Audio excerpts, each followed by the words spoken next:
Good morning, good evening, namaste, hola, everyone.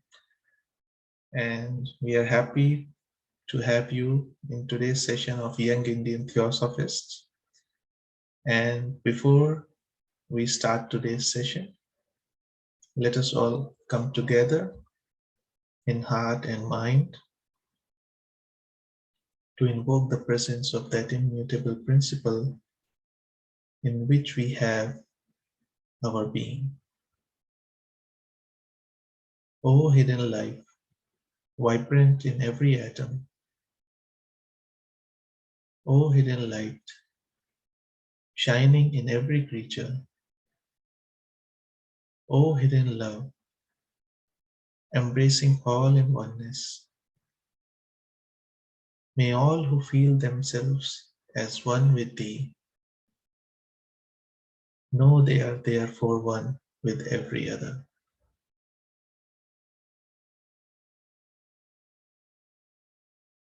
Shanti, Shanti, Shanti.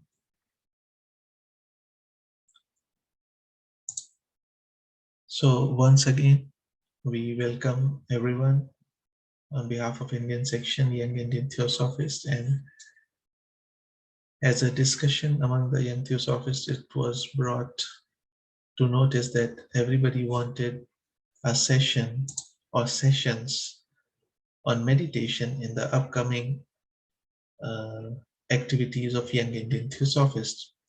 So we thought, what better way to start it with the diagram of meditation that is given by HPB. I know that I think most of us, or most of you here are already familiar with meditation and the practitioners of meditation. And I am not an authority on this subject, as no one can be, because it is a very general yet individualistic subject. Everyone has to do their own journey, exploration and research. Still, we will try to share today some of the views expressed by HPV regarding this subject. And it is one of the gems left to us by HPV that is often called diagram of meditation, and a copy of which was recorded by one theosophist, Mr. E.T. Sturdy, in 1887-88, who was one of the members of the inner group, and later on it was published in 1942, after almost about 50 years passing of, about 45 years passing of HPV. But before entering into this subject, let us have a brief overview about meditation, because meditation has become such a popular but at the same time commercialized term that it has become like a jungle, and a newcomer is looking for the path in that jungle and often gets confused or tempted or lured by one of the business houses by paying hefty fees, later to be disillusioned after doing it for 20 years, 30 years, and realizing that we are nowhere.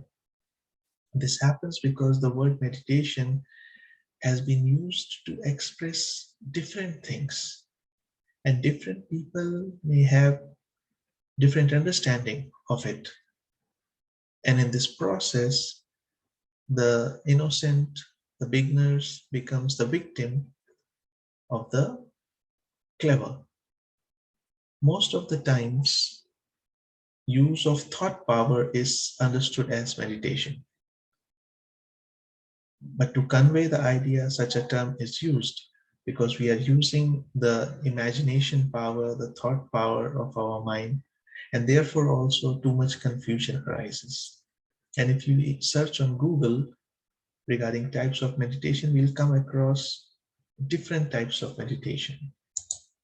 Zen, mantra, transcendental, vipassana, chakra, sound path, mindfulness, spiritual, focused meditation, movement meditation, loving kindness meditation, and it's like an endless series. Every day or every time you have a new uh, word given to it. And the reason for this confusion, I think, is the kind of approach that we take towards meditation. Because almost all the time, the first question that one asks in this respect is how to meditate. But in my understanding, before going into the question of how to meditate, a more important question is what is meditation and why should I do it? Because when we ask how to meditate, it means that we assume that we already know what meditation is and what we are going to get from it. And then, based on what we want, we go to a particular organization or a guru to teach us their method or technique of meditation. And here starts the real inquiry. Why should I meditate? To get peace of mind, for stress management, to escape from the daily struggles of life, to acquire psychic powers, to do physical or mental healing, to develop spiritual authority over others,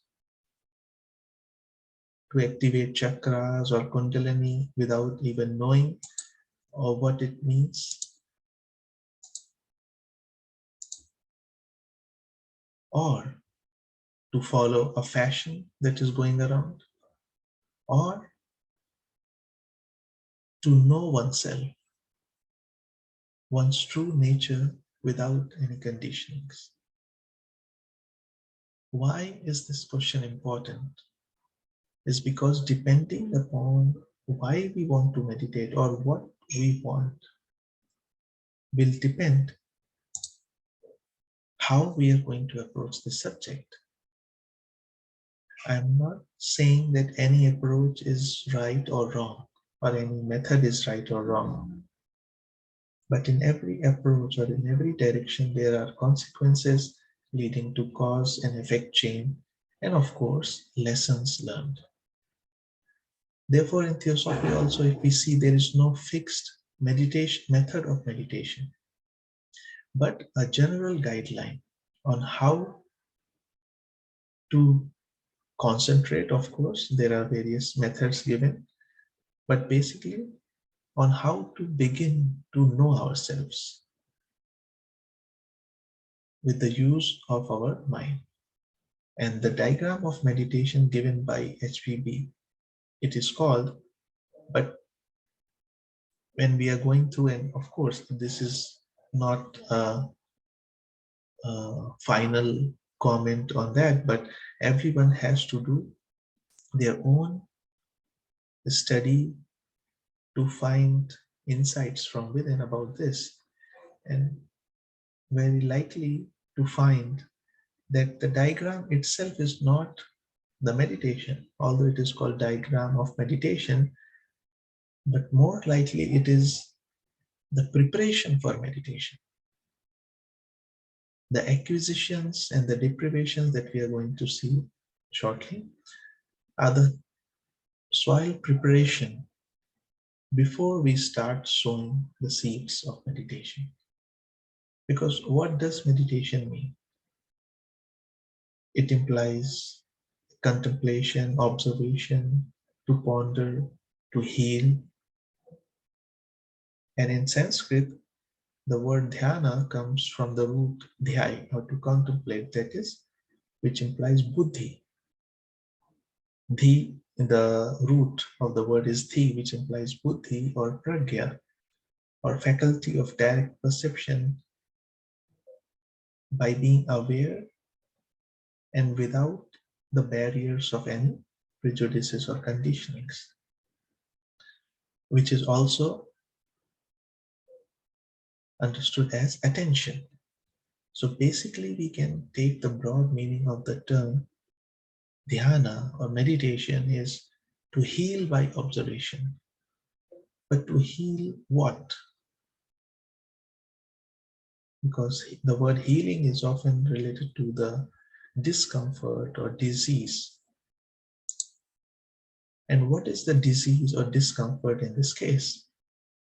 The modifications of the mind, chit vritti, as it's said in the Patanjali's Yoga Sutra. How can it be healed?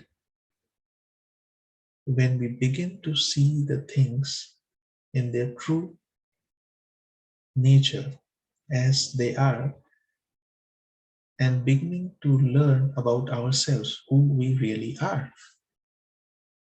Do we have, because very often we say uh, that I have a particular nature. It means we are saying that I have that nature. And what we do not understand that over a period of time, by habit, we have acquired that nature. And it is only we who can get rid of it also, just like wearing a cloth and removing it. And therefore, to learn by observation about oneself can be understood as the real meaning of meditation, and therefore dhyana or meditation is the art of knowing oneself. As J. Krishnamurti also said that it is one of the greatest art. And how are we going to do it? By beginning where we are, by observing ourselves in all our aspects, physical, emotional, desire, thoughts. And who is going to do it? That is a very important point. It will be done by the tool that we have as being human, is the mind. And in Bhagavad Gita, Lord Krishna says that mind is the cause of bondage, and mind is also the cause of liberation. But very often we also hear that liberation is going beyond mind. So if the mind is used wisely, then there is a possibility of going beyond the mind. And what the diagram of meditation shares with us or tries to convey to us is using the power of the mind to go beyond mind. As HPP says in Practical Occultism about how to keep this mind in a proper way, because mind is pure consciousness like a lens, but which becomes colored by innumerable prejudices or conditionings or emotions based on selfishness, and the light of buddhi is not able to pass through it in its original form. So every time we are having any of these things colored by prejudices or conditionings or emotions, we are not able to see the things as they are, which means the mind is not in a state of direct perception. And now coming to the diagram of meditation. As we can see, as we have already discussed, the diagram of meditation is more of a preparation of meditation. And here, as everyone has to do their own research, so it is just a broad guidelines for everyone, and each and everyone has to, if one is interested, to study it, work upon it, and then see the changes or transformation that is happening within. And therefore, the last in the bottom of the diagram of meditation, there is a general note that all the passions and virtues interblend with each other. Therefore, the diagram gives only general hints. It is not a fixed thing which will be the same for everyone, but it is just basically what we have in front of us is the process of transformation using our mind as the tool. And it is not that I'm just saying it like that. If we see some of the words used in this diagram, the first line, if you see, it says first conceive of unity. In the second line, it says then meditate logically and consistently. In accusations, it says perpetual presence in imagination in all space and time. And the second one is continued attempt at attitude of the mind. And in deprivations, constant refusal to think of reality. So basically, if we see all the time, HPV is, or this diagram is telling us to work upon our mind, whether it is by thinking, refusal to think of, or by imagination of expansion of our consciousness. And not only that, continued attempt, because definitely when we start working on this path, there will be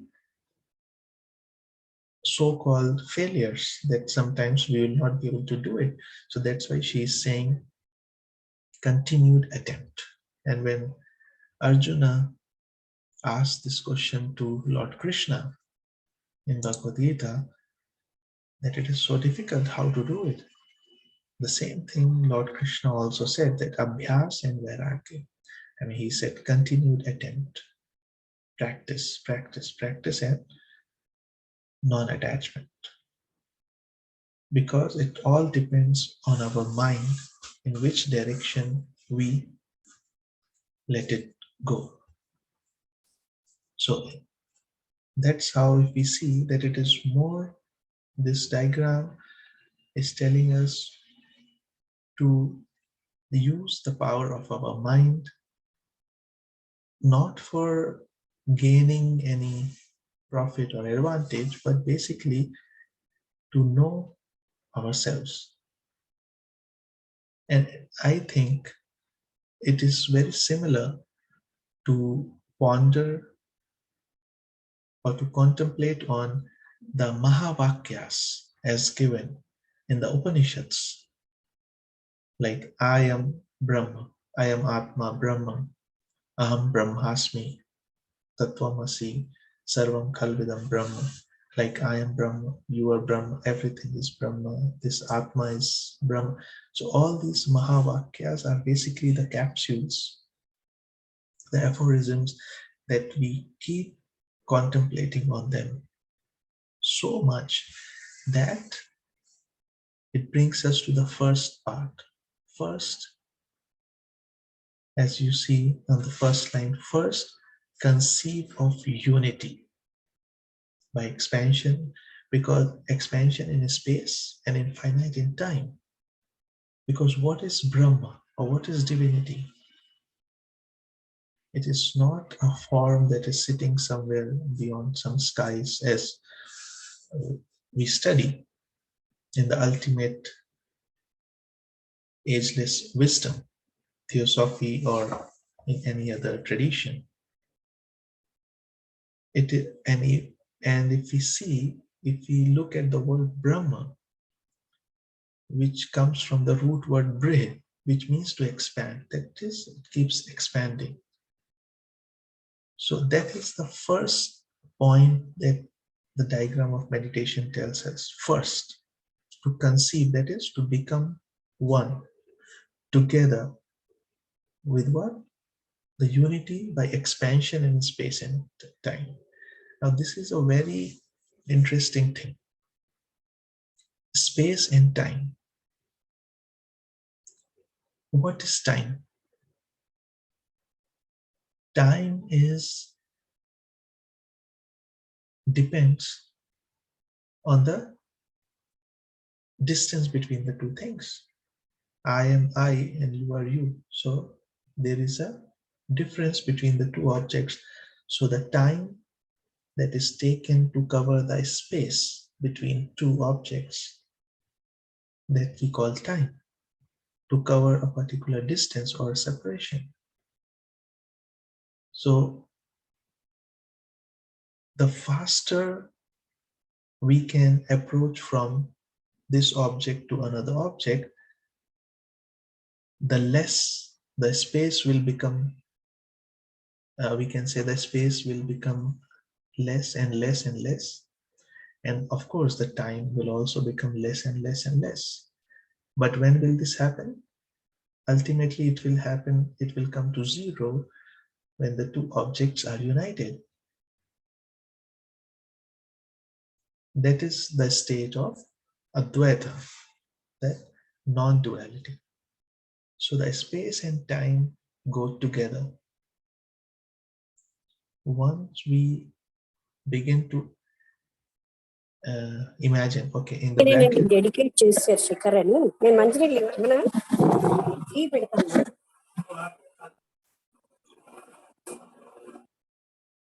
in the bracket, if we see, it is said either with or without self-identification, which means, excuse me, I'll just,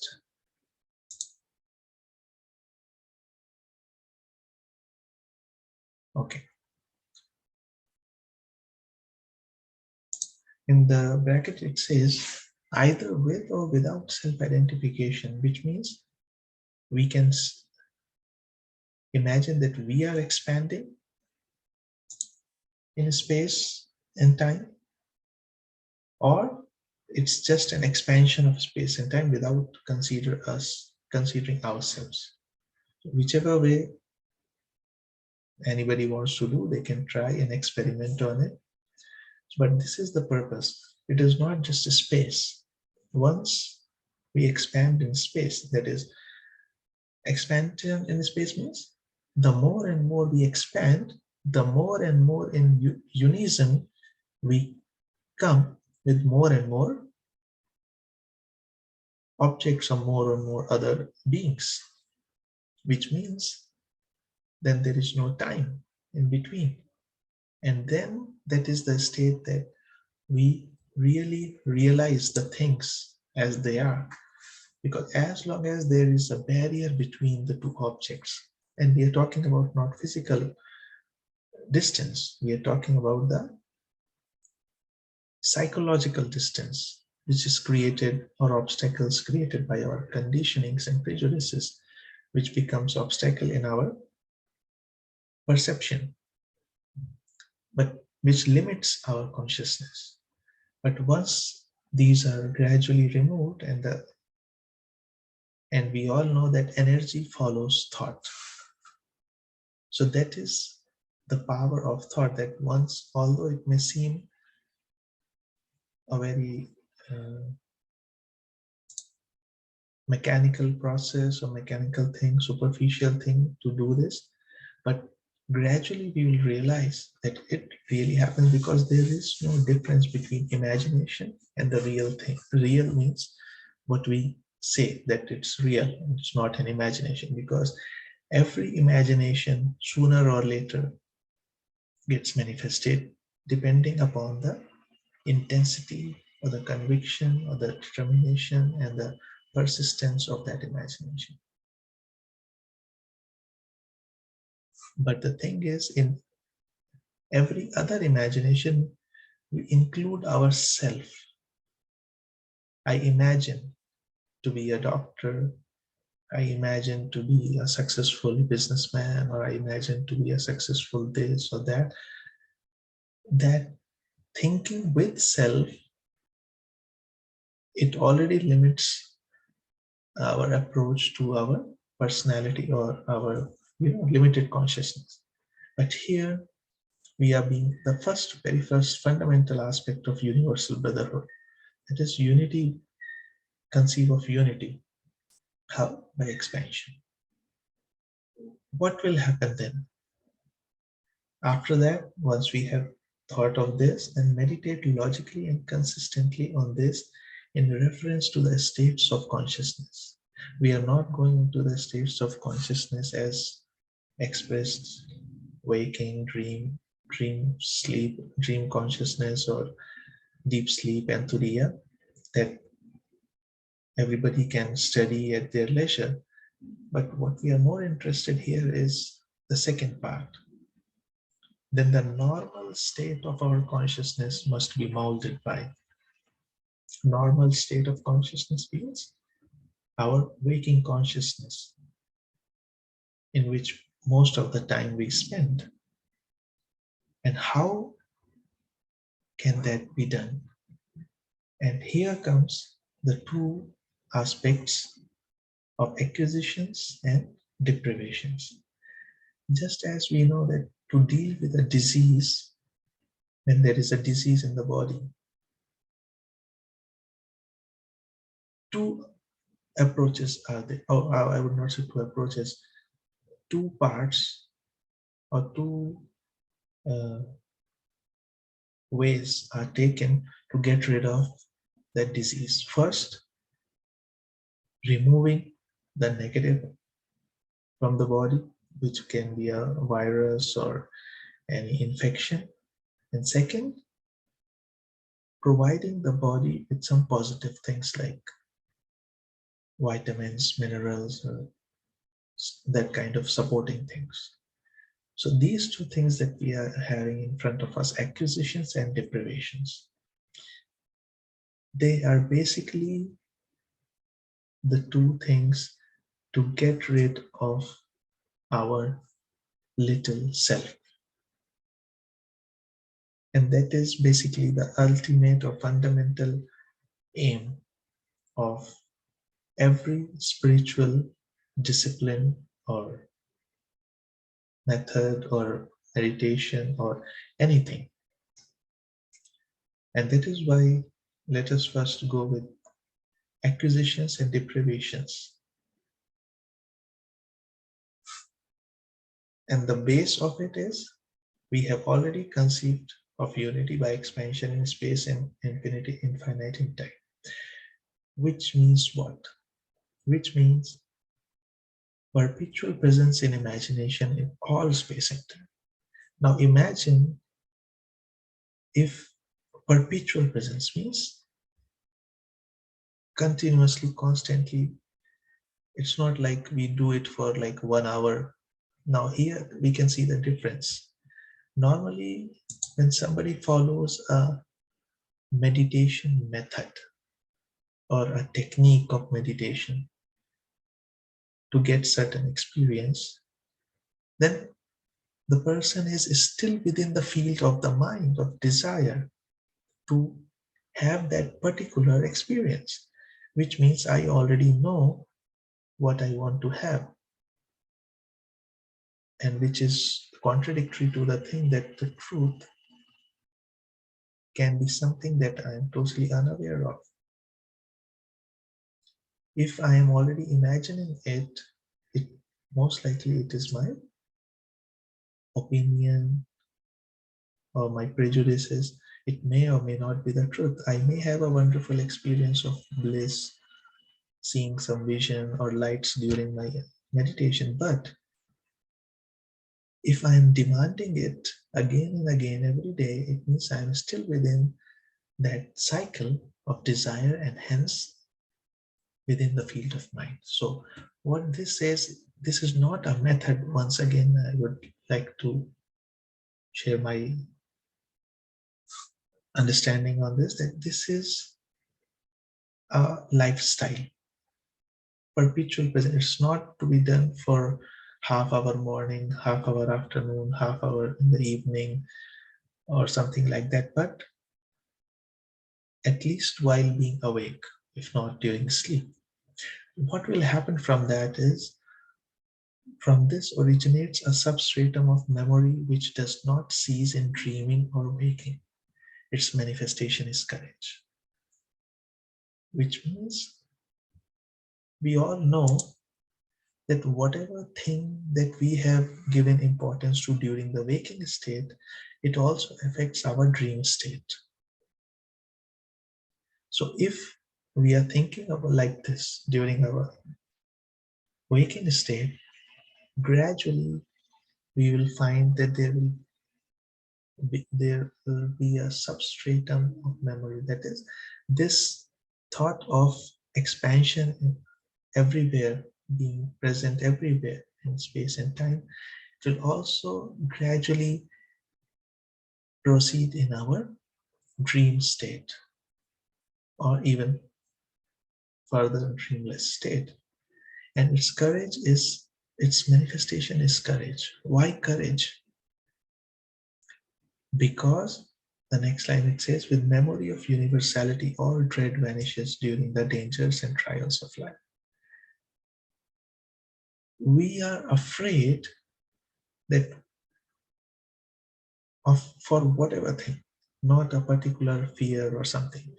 Ultimately, we are afraid because somewhere our existence is threatened in whichever way: psychological threat, physical threat, emotional threat.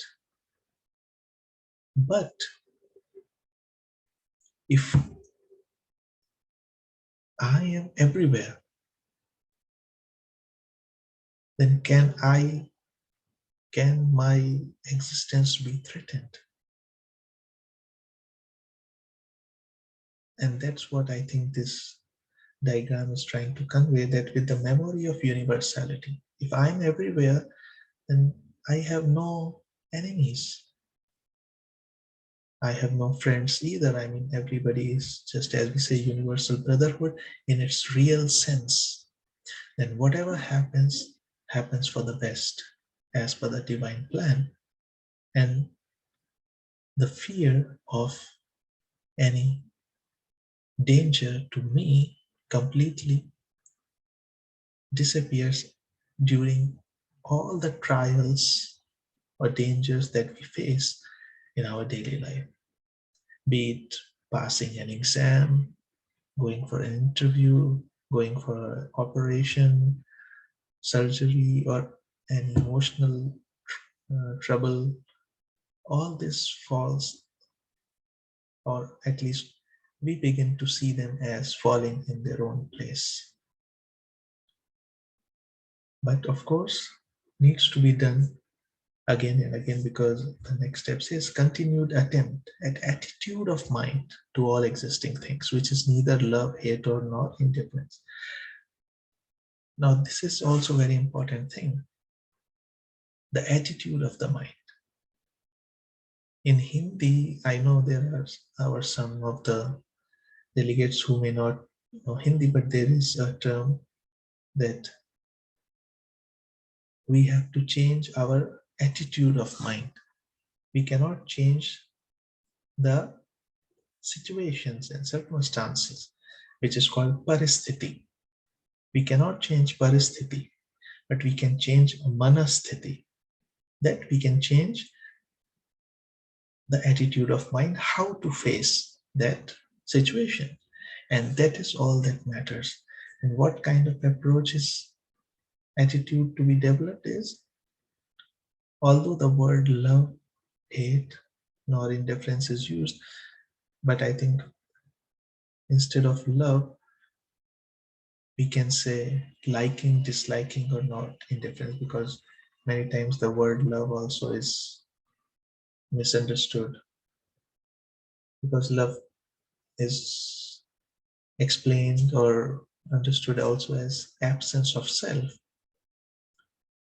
But most likely what maybe the message from this is liking, disliking, rag, dvesh. Dvesh is hatred, but rag is attachment, not love. So neither attachment to anything nor running away from that, nor even indifference, like completely unaffected. And it will vary from person to person because everyone's capacity is different, but the external situations are different. But mentally, it's same for everyone because the same state of mind or attitude of mind is expected.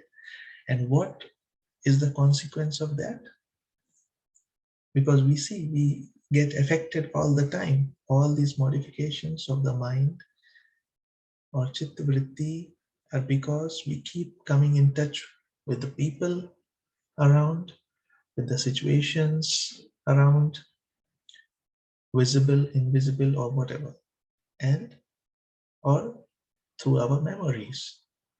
And we keep going again and again in the same cycle of emotional turmoil, reactions. But once we get this attitude of mind, obviously, when we are unaffected, there has to be equilibrium and constant calm. And once there is calm and equilibrium, there is greater ease in practicing the virtues. Because if our center, if we are not calm within, then all our surroundings will also be full of turmoil. And what are virtues is basically nothing but the outcome of wisdom. That's what this diagram says, that benevolence, sympathy, justice, one may think to develop these, to practice these virtues, but they automatically arise once we have that perpetual presence in imagination in all space and time, unity by expansion in space and time. It all of these, I mean, imagine maybe let's say two siblings. They went for to visit a fair, and there is a lot of crowd, and one of the brothers or one of the sibling is, becomes disconnected with the family and get lost. And then years and years are passed. Suddenly, when we are walking one day on the road, and we think all these are people around are unfamiliar, we don't know them, so we are like, neutral to them, or don't much, not much in harmony maybe with them, or just basically neutral.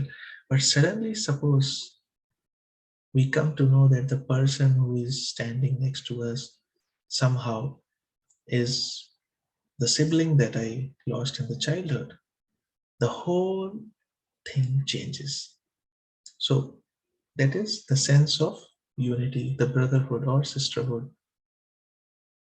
This is, of course, the example of the blood relation, but what we are talking is at the level of our consciousness with everyone.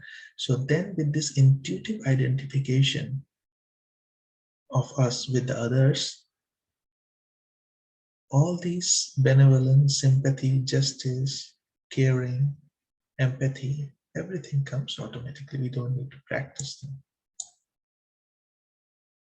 And then the third aspect of this is the perception in all embodied beings of limitation. Because very often we give ourselves the benefit of doubt very easily, but we become very strict when we are judging others. And not just that, we exaggerate the blames, undermine the credits because of the tricks of the mind. But here, when we have done the first and the second part, the attitude of the mind, when we begin to see that every being, every physical being, every being who is present here, of course, human beings can overcome those limitations. So we are talking about them, that all embodied beings of limitation, that every being has certain limitations. But within those limitations, that person, that being is trying their best within the limits of karma that they have earned or we have earned, just like we have our limitation based on what the account of karma that we have brought with us. Similarly, each and every being has their own limitations. So when that attitude comes, then we again automatically, instead of praising somebody or blaming somebody, there is criticism, that is objective criticism.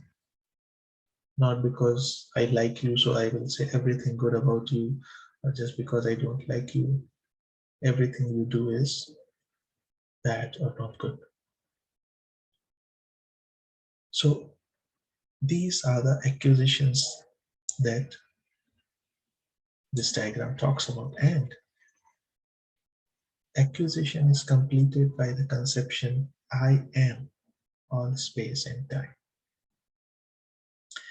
We began with the conception, first conceive of unity, trying to imagine that we are present everywhere, then continued attempt of the attitude of the mind, trying to see things. But the ultimate point or ultimate destination of this thinking or imagination is that now there is no more effort, but I am all space and time. Not just in words, although in the beginning it may be. And beyond that, it cannot be said. Because then, as we said, we are using the mind to go beyond mind. And we cannot perceive the infinite with the finite. The finite has to become infinite to know the finite. But in that case, there will not be any known, and that's why it cannot be said. It has to be only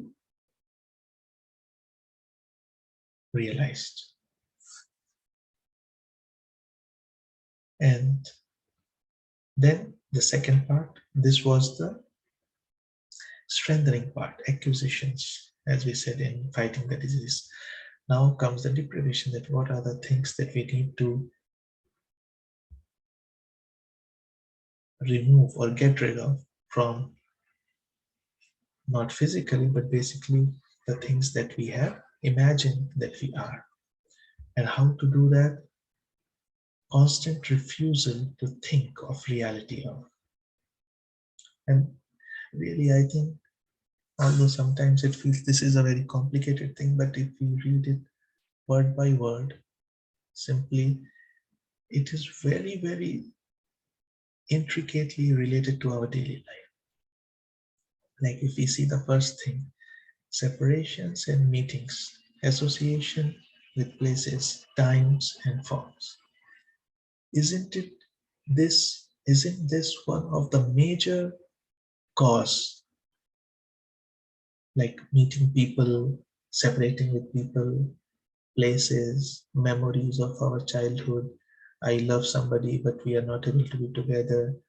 I don't like somebody, but I have to be with that person.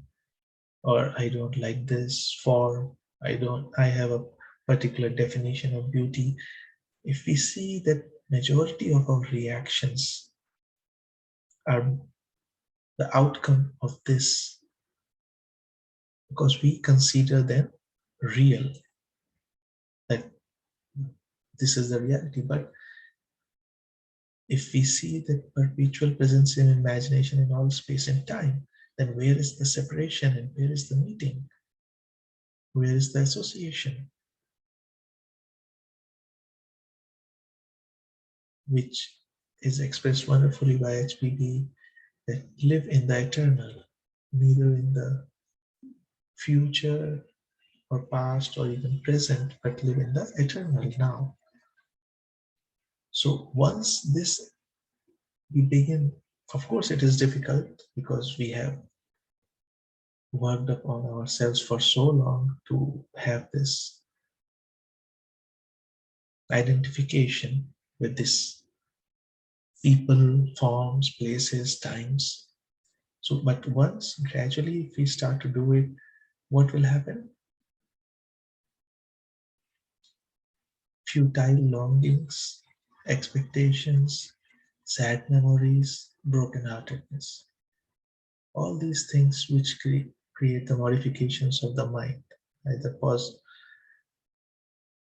uh, that unnecessarily we have so many desires coming in, expectations, relationships, sad memories, or broken-hearted. All this will gradually, that we normally complain about, or people need to go to psychologists or psychiatrists, all these will subside. And when this happens, constant refusal to think of reality of distinction between friend and foe. When I am everywhere, everyone is Brahman, then there is no friend and foe. Only the situations and the people are the agents of the law of karma, bringing to us what we have sowed in the previous times. Once this conviction, once we arrive to this conviction, 100% belief or rather understanding or realization, it results in absence of anger and bias. Because then, what is there to be angry for? If everything that is happening to me is because, as per the law, what I have done, I am facing, I have to learn something from it. And that is the best thing that can happen to me in that any given time. So, and no bias, then I will not think of somebody as my enemy, or he's not doing favor to me, or this also helps in courageous endurance of personal injustice, because although it looks injustice in the present times, but people who have the wider vision know that all is well and whatever is happening as per the law. So when this clear vision comes, then this anger and bias is replaced by judgment. Judgment as the judge. In the court of law, when there is a case going on, the judge has the person who has committed a crime in front of him or her. The judge does not become angry or does not begin to dislike or hate the criminal.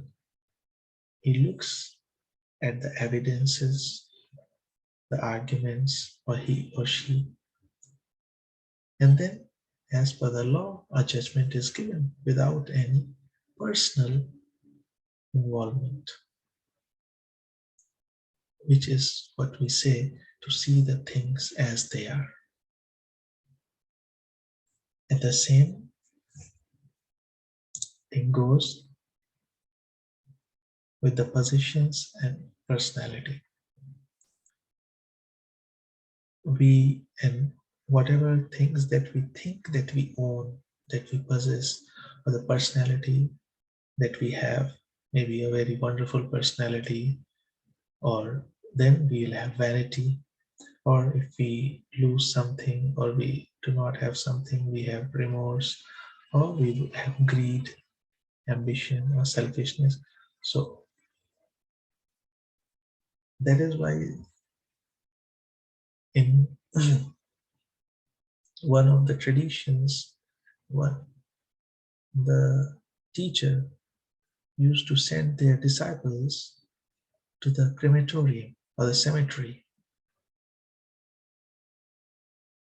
Why? Just to see the reality that the positions or the personality that we are having, we are proud of, or the things or the qualities that we are proud of, or we are ambitious to get something, ultimately ends up there, that we leave this place without any possessions, without anything. The only thing that goes with us is the invisible things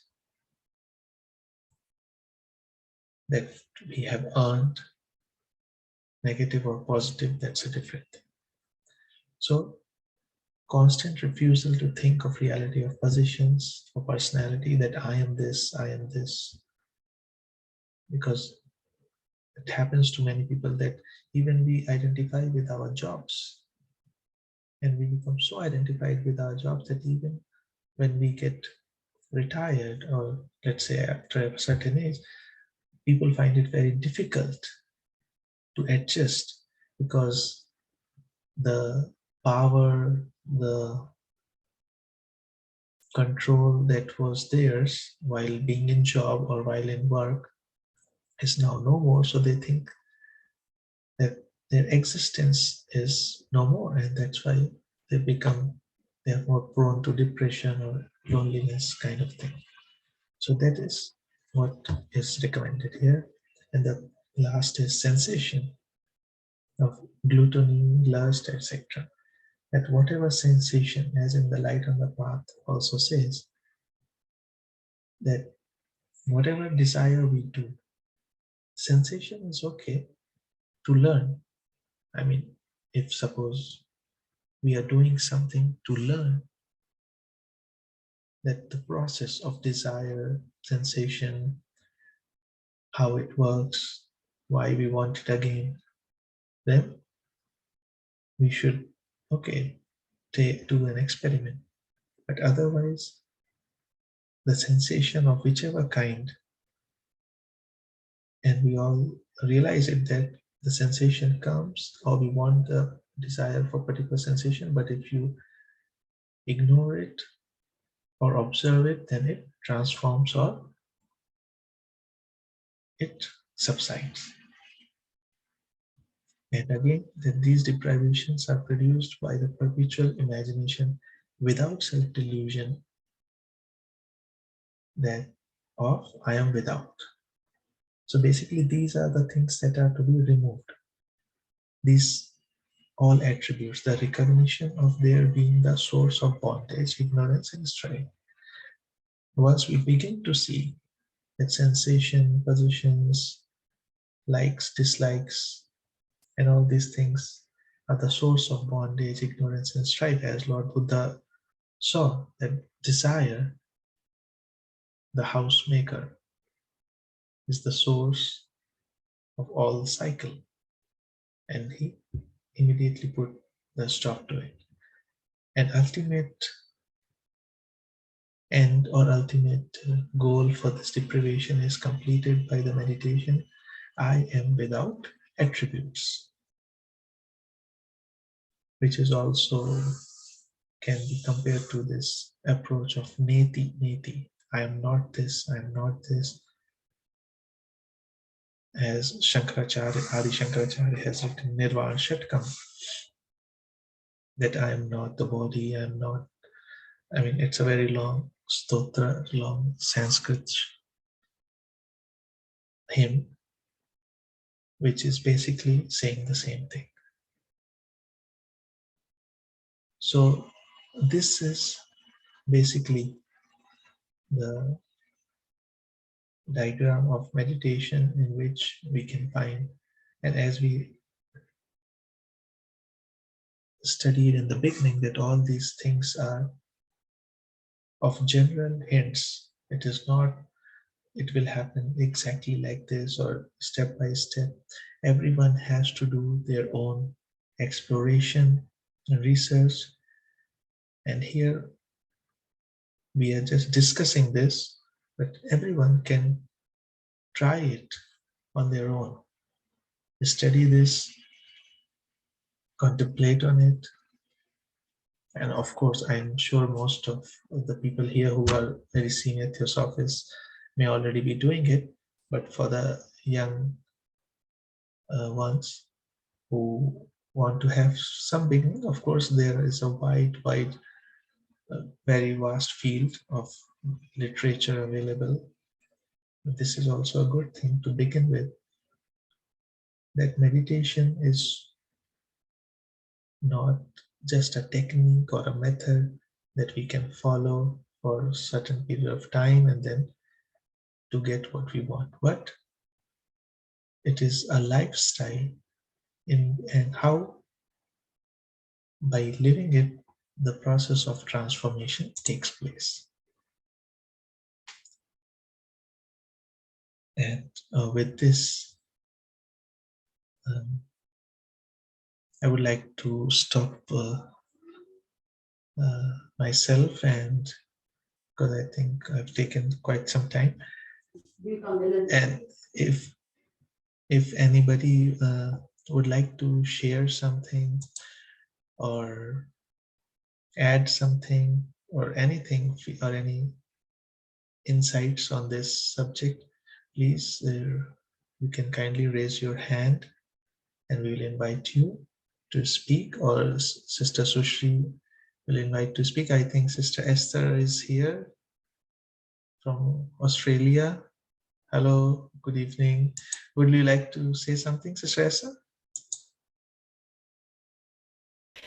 Oh gosh, I just wanted to say how beautifully you explained that meditation diagram and making it very relevant. And as you say, making it or allowing us to move it into a lifestyle. It was very powerful, very clear. It's beautiful. Thank you very much. Thank you for joining, Sister Esther. Thank you. Thank you.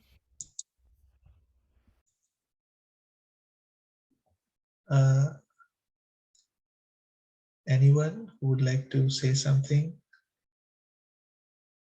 Or I know I'm not qualified to give answers to the question, but we can discuss if anybody wants to say anything. Or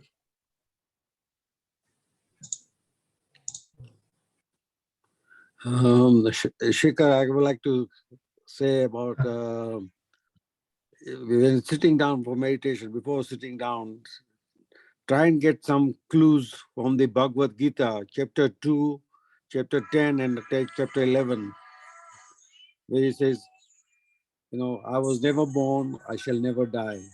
I was never created, I shall never be destroyed.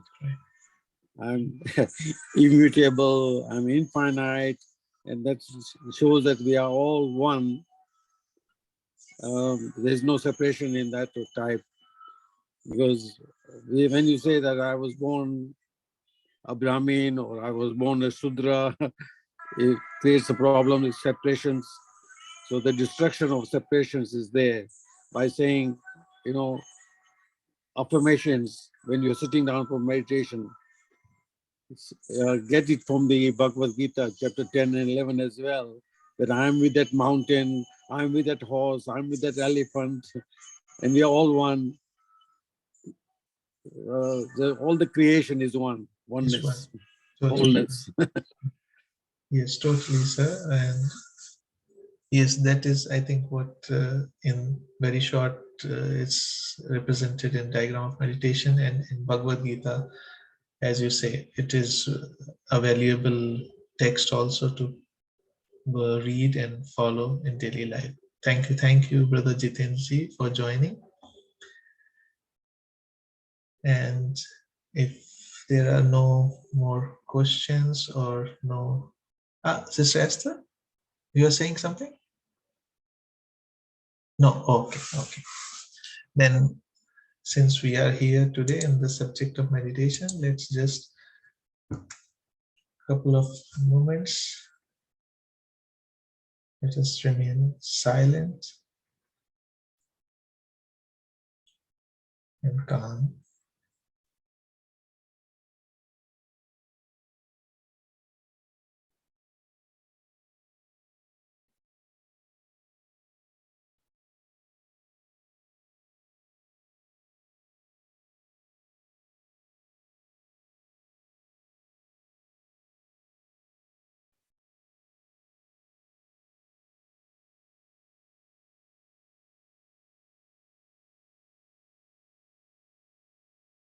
And let us, just as the diagram of meditation said, let us use all our willpower and imagination and thought power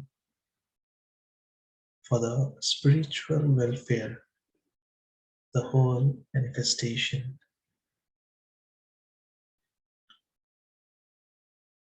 Although I'm using this shloka in Sanskrit, which means may all be happy, may all be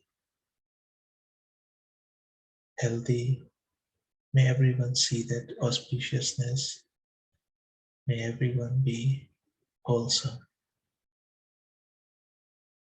Oh.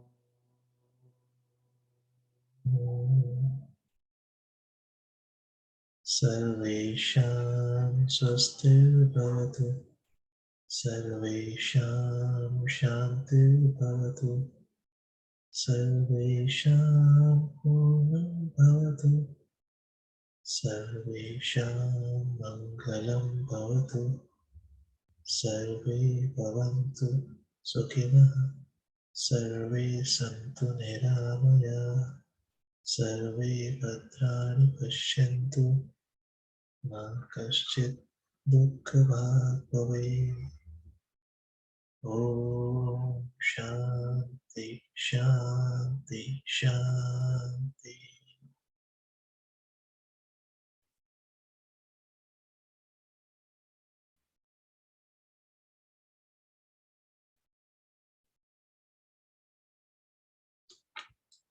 Thank you once again, everyone, for joining, and have a great time ahead, whether it's a day or a night or a week ahead.